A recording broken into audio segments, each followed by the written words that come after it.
Hello दोस्तों, आपका स्वागत है हमारे चैनल धन ओरा में, जहां हम पैसों की बात करते हैं आसान भाषा में। आज का टॉपिक थोड़ा एक्साइटिंग है, थोड़ा कंफ्यूजिंग भी। आपने टीवी में, न्यूज में या दोस्तों की बातें सुनते हुए कभी ये जरूर सुना होगा, भाई मैंने इस स्टॉक में पैसा लगाया और आज 10,000 का प्रॉफिट हो गया।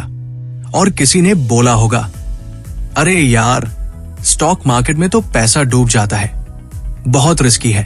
तो आखिर ये स्टॉक मार्केट है क्या? प्रॉफिट कैसे होता है? लॉस क्यों होता है?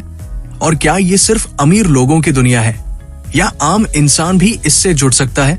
चलिए सब कुछ जानते हैं एकदम इजी लैंग्वेज में। तो आखिर स्टॉक मार्केट क्या है?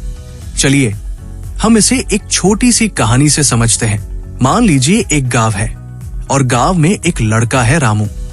रामू की एक छोटी सी चाय की दुकान है, लेकिन चाय इतनी जबरदस्त है कि पूरा गांव दीवाना है। एक दिन रामू सोचता है, अगर मैं इस दुकान को बड़ा कर दूं और शहर में भी खोलूं तो मेरा नाम हो जाएगा। लेकिन दिक्कत यह है कि दुकान बढ़ाने के लिए 1 लाख रुपए चाहिए और रामू के पास सिर्फ 10,000 रुपए हैं। तो अब वो क्या करे? रामू सोचता है, क्यों ना मैं लोगों से पैसे लूं और बदले में उन्हें दुकान का हिस्सा दे दूं। वो अपने 9 दोस्तों के पास जाता है और कहता है, आप 10,000 रुपए दीजिए, मैं आपको अपनी दुकान का 10% हिस्सा दूंगा।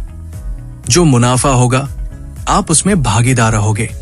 सब मान जाते हैं और रामू अब 1 लाख रुपए के साथ अपनी दुकान को सुपर चाय सेंटर बना देता है। अब जो हिस्सा उसने दोस्तों को दिया था वो ही कहलाता है शेयर। कुछ महीनों बाद रामू की दुकान बहुत फेमस हो जाती है। अब उसके दोस्त सोचते हैं, अगर मैं अपना हिस्सा किसी और को 15,000 रुपए में बेच दूं तो 5,000 रुपए का सीधा मुनाफा। वो ये ऑफर किसी और को देता है और अगला बंदा कहता है, चलो मैं खरीदता हूं, क्योंकि रामू की दुकान तो दिन दूनी रात चौगुनी बढ़ रही है। और बस यही बाइंग और सेलिंग जहां होती है उसे कहते हैं शेयर मार्केट। अब चलिए रियल एग्जाम्पल पर आते हैं। आज जैसे टाटा, रिलायंस, जोमैटो, इन्फोसिस, ये सब कंपनीज क्या करती हैं? जब इन्हें बिजनेस बढ़ाना होता है ये अपने हिस्से लोगों को बेचती है, यानी शेयर्स बेचती है। आप जब इन कंपनियों का शेयर खरीदते हैं आप उनके छोटे से मालिक बन जाते हैं। अगर आप 500 रुपए का एक शेयर खरीदते हैं और कंपनी का मुनाफा बढ़ता है तो अगले महीने उसका भाव 800 रुपए हो सकता है। अब आप चाहे तो बेचकर 300 रुपए का प्रॉफिट ले लीजिए या रखिए और मुनाफा डिविडेंड लीजिए। तो चलिए अब समझते हैं शेयर्स क्यों खरीदे और बेचे जाते हैं। कंपनी को चलाने के लिए। हर कंपनी को पैसा चाहिए होता है, प्रोडक्ट बनाने के लिए, मशीन खरीदने के लिए, एम्प्लॉय को सैलरी देने के लिए। इसके लिए वो बैंक से लोन भी ले सकती है, लेकिन उस पर इंटरेस्ट देना पड़ता है। तो कंपनी एक दूसरा रास्ता अपनाती है। वो कहती है, आइए आप भी हमारे साथ इस कंपनी को बढ़ाएं और बदले में आपका भी फायदा होगा। जब कोई निवेशक या इन्वेस्टर कंपनी में पैसा लगाता है तो उसे एक हिस्सा मिलता है। अगर कंपनी अच्छा प्रदर्शन करती है तो उसका शेयर वैल्यू बढ़ जाता है और जब वैल्यू बढ़ती है इन्वेस्टर अपना शेयर लाभ में बेच देता है। तो यही वजह है कि शेयर खरीदे और बेचे जाते हैं, क्योंकि लोगों को उम्मीद होती है कि कंपनी बढ़ेगी और उनका पैसा भी बढ़ जाएगा। तो चलिए अब समझते हैं पैसा कैसे बनता है और नुकसान क्यों होता है। मान लीजिए आपने 500 रुपए में एक शेयर खरीदा। अगर कंपनी अच्छा प्रदर्शन करे और प्रॉफिट कमाए तो लोग उसका शेयर खरीदना चाहेंगे। इस डिमांड के कारण शेयर की कीमत बढ़कर 1,000 रुपए हो जाती है। अगर अब आप अपना शेयर बेचते हैं तो 500 रुपए का सीधा प्रॉफिट हो जाता है।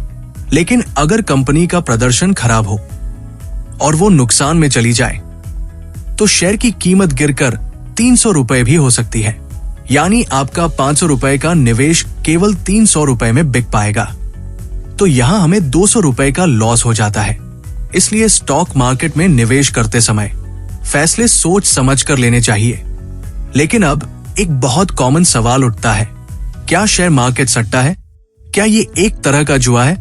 जवाब है नहीं। लेकिन ये पूरी तरह इस बात पर निर्भर करता है कि आप शेयर बाजार में कैसे सोचते हैं और क्या करते हैं।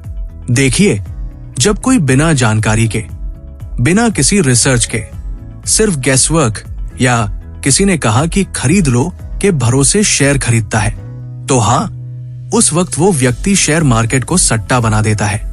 लेकिन अगर कोई इन्वेस्टर कंपनी की फाइनेंशियल रिपोर्ट्स पढ़ता है, उसके प्रॉफिट लॉस को समझता है, मार्केट ट्रेंड्स को ऑब्जर्व करता है और फिर लॉन्ग टर्म के नजरिए से निवेश करता है, तो वो सट्टा नहीं बल्कि सोच समझ कर किया गया निवेश कर रहा है। और यही होता है स्मार्ट इन्वेस्टिंग। यही वो रास्ता है जिससे लोग अपनी वेल्थ बनाते हैं और धीरे धीरे फाइनेंशियल फ्रीडम की ओर बढ़ते हैं। तो दोस्तों, स्टॉक मार्केट में निवेश करने से पहले ये 3 बातें याद रखें। पहला, जिस कंपनी में आप पैसा लगा रहे हैं उसके बारे में अच्छे से जान लें। कंपनी कौन सी है, क्या काम करती है, कैसा है उसका प्रदर्शन। जानकारी के बिना कदम ना बढ़ाएं। दूसरा, अपना पैसा एक ही जगह मत लगाइए, डाइवर्सिफाई करिए। अगर सारा पैसा एक कंपनी में है और वो गिर गई तो आपका नुकसान भी बड़ा होगा। अलग अलग सेक्टर्स में निवेश करके खतरे को कम करें। तीसरा, लालच ना करें, धैर्य रखें। जल्दी में बड़ा मुनाफा कमाने की उम्मीद में बड़ा नुकसान हो सकता है। सीखिए, समझिए और सोच समझकर फैसला लीजिए। तो दोस्तों, आज आपने जो जाना वो सिर्फ पैसा कमाने का तरीका नहीं है, ये वो ज्ञान है जो किसी गरीब को अमीर बना सकता है, किसी मजदूर के बच्चे को मालिक बना सकता है। और सबसे बड़ी बात, स्टॉक मार्केट समझना मतलब देश की अर्थव्यवस्था को समझना। इसलिए अगली बार जब कोई कहे स्टॉक मार्केट मुझे समझ नहीं आता, तो आप कहिए, चलो मैं तुम्हें समझाता हूं, रामू की दुकान से। तो दोस्तों, अगर आपको ये वीडियो पसंद आया तो प्लीज लाइक जरूर करें। कमेंट करके हमें बताइए, क्या आपने कभी स्टॉक मार्केट में इन्वेस्ट किया है या फिर आप बिगिनर हैं और सीखना चाहते हैं। और अगर आप चाहते हैं कि हम अगली वीडियो में बताएं डीमैट अकाउंट कैसे खोलें या long term versus short term investment क्या होता है, तो नीचे कमेंट जरूर कीजिए।